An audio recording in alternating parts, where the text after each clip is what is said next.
Welcome to the GovCon Funding Podcast. I'm your host, Tony Gray, and you're probably sitting there as a government contractor wondering, okay, I know I need some sort of credit. Maybe I need it from a bank. Maybe I need it from a private credit source like GovCon Funding. And you're wondering, okay, how are they going to evaluate my business? How will they determine that I am actually credit worthy? Well, it's not as easy as being credit worthy for a credit card or some other retail product. It's actually pretty complex. We're going to walk you through the 12 key risk factors that credit providers look at, whether it's a bank or private credit. And I'd like to welcome back to our show Matt Gilman, our co-founder, and all the listeners, whether you're a government contractor, C-suite, you could be a government contractor, business developer, and maybe you're government. Maybe you're a government contracting officer wondering, hey, how does it work on the other side of the table when my GovCons need to get credit to run their business and execute on contracts? All right. So let's start with the way we always like to start, and that is our disclaimer for the show.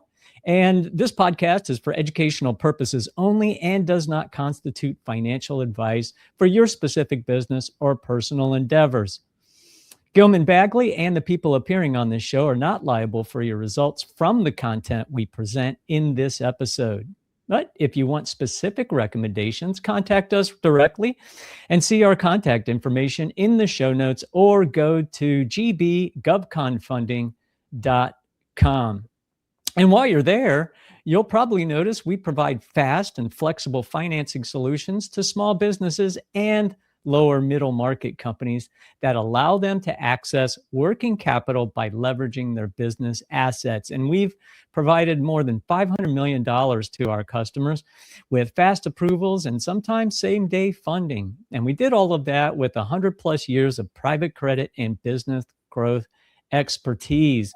All right, Matt, we're going to jump in today's topic. And folks, if you've watched episodes 1 through 4, you notice we started at kind of the 30,000 foot level talking about the different types of products that are out there and the different types of sources of private credit that are and credit from traditional lenders that are out there in the marketplace. And then each episode, we incrementally drill down into deeper levels. And today we're talking about the credit risk factors. And we're going to cover these at a very high level. There are 12 of them. And each one of these could actually be its own episode. And we'll probably do that as we move forward. So we're going to cover them at a very high level and follow us in the future episodes to learn even more about each one of these. All right. So Matt, let's start off with cash flow. This is a factor that we're looking at to see how much cash your business is generating. Matt, what would you like to add about this cash flow piece? Because I know you focus on this one quite a bit.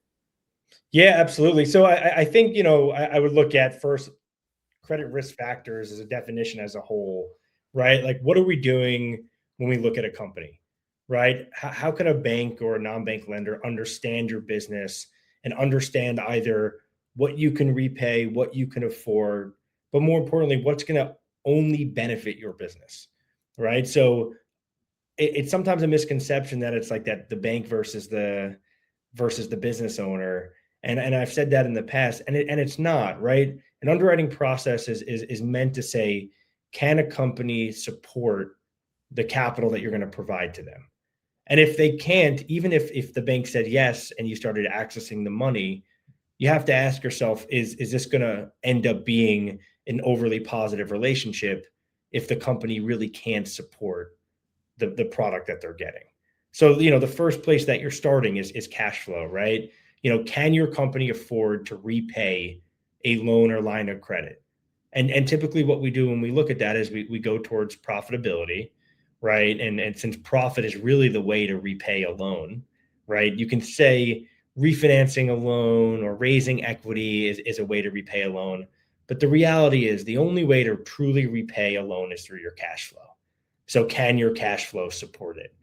If your amortization on a loan or a line of credit, let's just say a term loan, since there's amortization on it, is $100,000 a year, does your company, generate $100,000 a year of profit to repay that loan.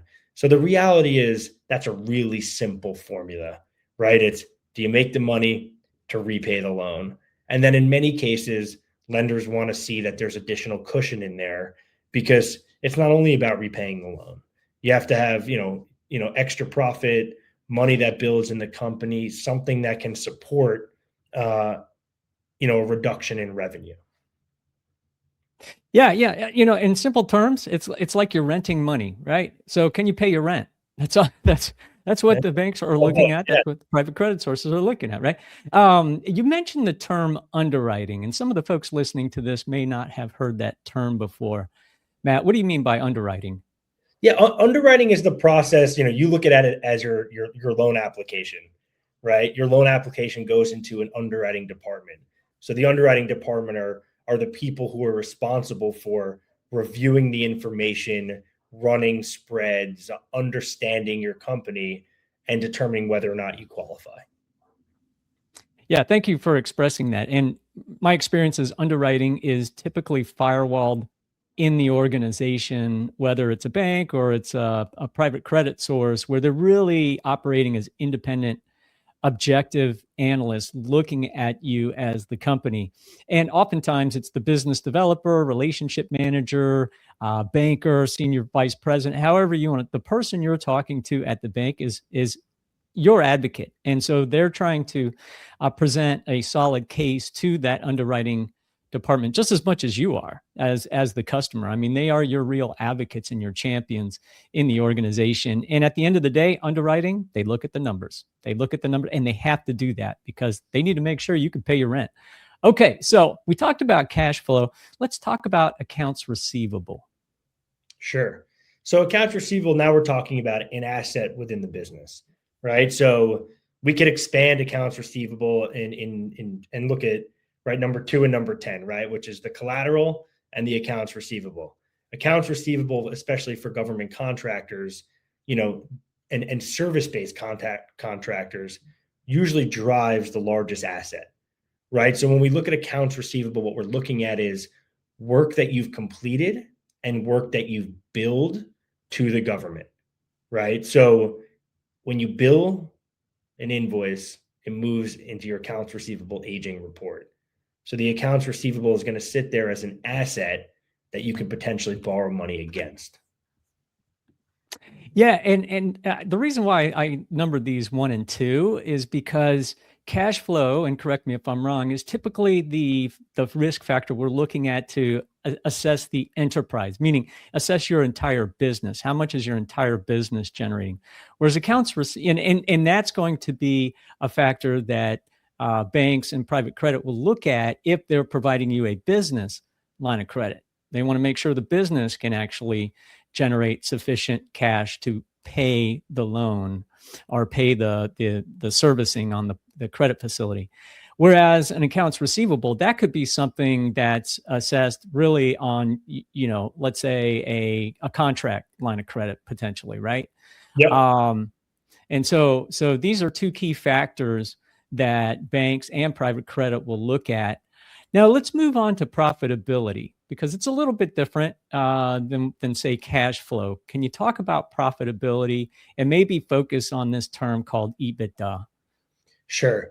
Yeah, and if we take 1, right, which is cash flow, 3, which is profitability, and then we look at EBITDA together, they all are aligned, but also mean different things, right? So from a profitability standpoint, that's a question of whether or not you're making money. The cash flow standpoint is really, how much cash is going in and going out of your business. We talk to a lot of companies who, on an accrual basis, right? So they're profitable. So they're making money. And it's interesting how when you really look at this, how it all ties together. Are you making money is the profitability. Then are you collecting it, and how fast are you collecting it? And that's where the accounts receivable comes in also. So from a profitability standpoint, it's, are you making money? And then cash flow is impacted by whether or not you're collecting it at the rate at which you need to. And then when you move into accounts receivable, you sit there and say, if you're not collecting it as fast as you need to, and your cash flow isn't as strong as you need it to be, does an accounts receivable line of credit solve that problem for you? Because we see companies that the faster they grow, the more money they make, the more receivables they have, but they might have no cash flow because they're always waiting on their money. So that's where those tie together. And then EBITDA is now when you start to add back certain things that might be non-cash items, right? So it could be adding back, interest expense. It could be adding, depreciation, right? So do you have equipment that's on your books that you're depreciating? So they're really more, it helps understand what your business can afford, but really based on something that gets replaced. So oftentimes we see like you add back depreciation because that's just accounting, but the interest expense, if you don't replace that debt with new debt and that debt remains, then that means the interest expense is going to remain as well. Yeah, that's EBITDA is an accounting term, earnings before interest, taxes, depreciation, amortization. These are things that you could, as Matt said, you can consider potentially as add backs. But it's an accounting term that you'll typically have at the end of the year after you've completed your statements, your financial statements at the end of the year. And it's a term that you'll find that those that are in banking or in private credit, they're going to ask you that term. It's probably one of the most common things they will ask you what your EBITDA is when they're having those initial conversations with you. Okay, let's move on to debt level. The rest of these are going to be pretty obvious and I think relatively easier concepts to understand. The debt level is how much do you have in loans already, right? Yeah, it's really important to understand how much leverage or debt a company has. And it doesn't mean that all debt is bad or negative, right? But it moves into that EBITDA formula as well. So if you have debt, what kind of debt do you have and what was it used for? If you have a piece of equipment, you might have an equipment loan, right? If you have a line of credit with a bank, you got a line of credit with the bank. If you own real estate, is the business own the real estate and is there debt there? And that all impacts two things: how much debt there is, but what's really important to the lender is not necessarily the amount of debt, it's the debt service, right? Or the amount of monthly payments that a company has to make back, because it all ties back in. If there's too much debt and too many payments and the cash flow and profitability isn't there, then the company might not be able to afford it, which means as a business owner, you might not get approved for the financing, or you have to sit there and say, take a step back. Should I be doing this? Right? Should I be applying for more money, or should I be working off the capital that I have? Yeah. And who controls that debt and what are the terms on that debt as well could also be a factor that we're looking at. Are you going to take the credit facility from our organization? Are you going to use it to pay off that existing debt? That's another thing we're probably looking at. Or is it going to be additional debt that your company is incurring? And at that point, there are other factors. Again, we can drill down into the deep levels of complexity on each one of these. But let's move on to management team. And this is a fun one because it's kind of one of those subjective factors that banks and private credit are looking at, right, Matt?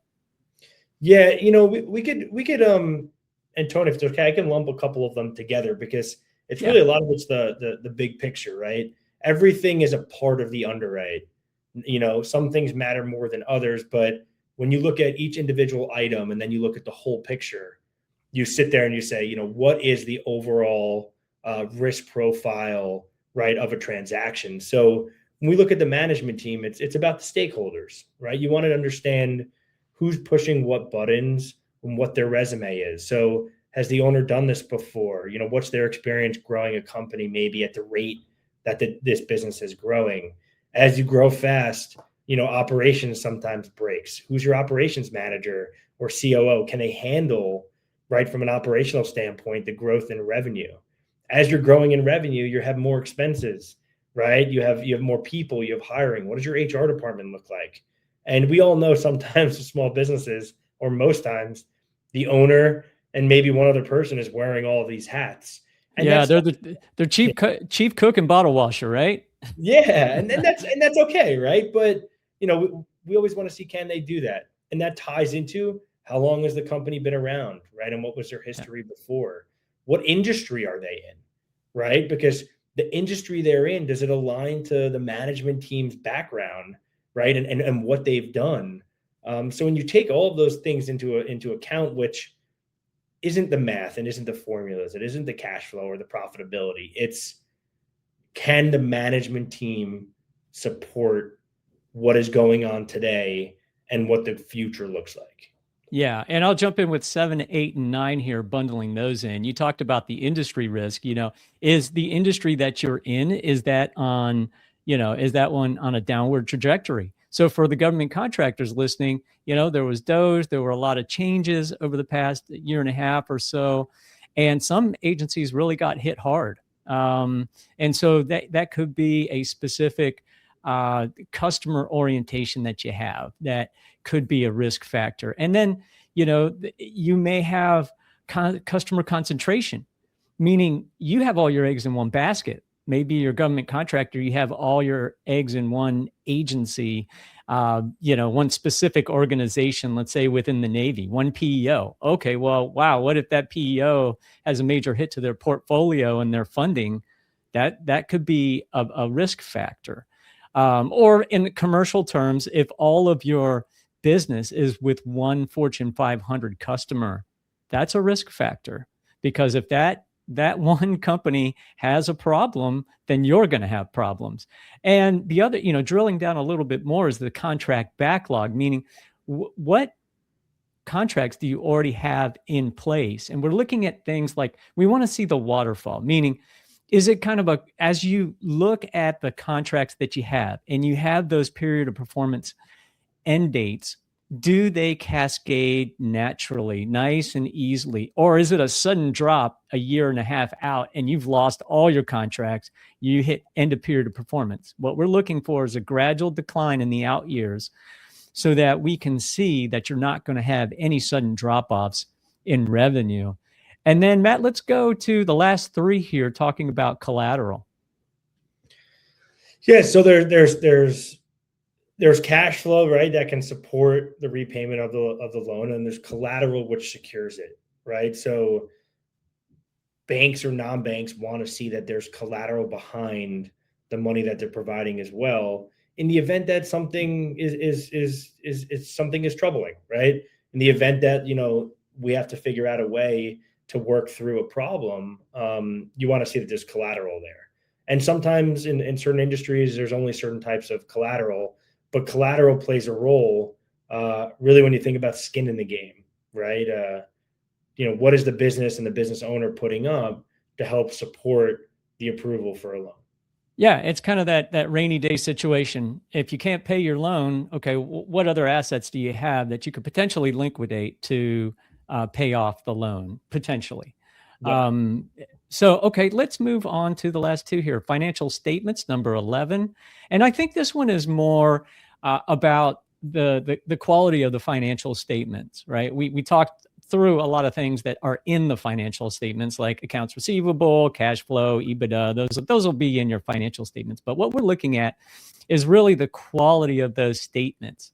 Did you just print these out? Did you put them in, do them yourself? Or did you have maybe an accounting firm put together your financial statements? How does that factor into the risks, Matt? Yeah, it's a quality of data is key, right? If things aren't being, accounted for correctly, posted correctly, and you can't look at your financials or a third party can't look at them and understand what's going on. Where do you put your cost of goods sold? What does your SG&A look like? How are things categorized? All of that, obviously the output is where we get to see profitability, debt, cash flow, all of that stuff, right? But if you are organized and you can answer questions and you can back up the answers that you have, it's really important. And that's not just important for a lender, right? And I think that's what's key is when I talk about alignment between a business owner and whoever they're working with as a financier, you got to understand that these questions are all about the health and the probability of the success of your business. So a lender is never going to understand the business the way that you do as a business owner. They're never going to know the intricate details. So the data shows and teaches and educates a lender that not only what it looks like, but that you know it as well, right? Everything that you know about your business, and the more confidence that a bank has in how much you know about your company and the details. And some of these details aren't fun, right? As a business owner, you want to go grow your business. You don't want to sit there and make sure that your accounting is perfect. But if you don't do that, that's where we often find that when a company is profitable and making a lot of money, it hides a lot of problems or inefficiencies. But as soon as you start to have some sort of challenges, right, and you don't necessarily have the data, the problems come to the surface pretty quickly. Yeah, you're right, Matt. It's not fun generally as a business owner. You're out there growing your business. But at the end of the day, you have to understand. You have to understand these critical principles. And if you're trying to understand kind of some of the basics, go back to episodes 1 through 4. Listen to those. It'll walk you through the high level. And then keep listening to our podcast. Watch us. Join us in the future episodes so that you can get more understanding. And if you want to understand how GovCon funding can help you, maybe you've won a new contract, maybe you're looking at a number of new contracts in pipeline and you're wondering how you're going to be able to fund them, well, reach out to us. Reach out to me, to Matt, and the rest of the team at gbgovconfunding.com. And Matt, thanks again for joining us this episode. We really appreciate it. And we appreciate all of our listeners who are dedicated to understanding how GovCon funding works. And we'll see you in the next one. Perfect. Thanks, Tony.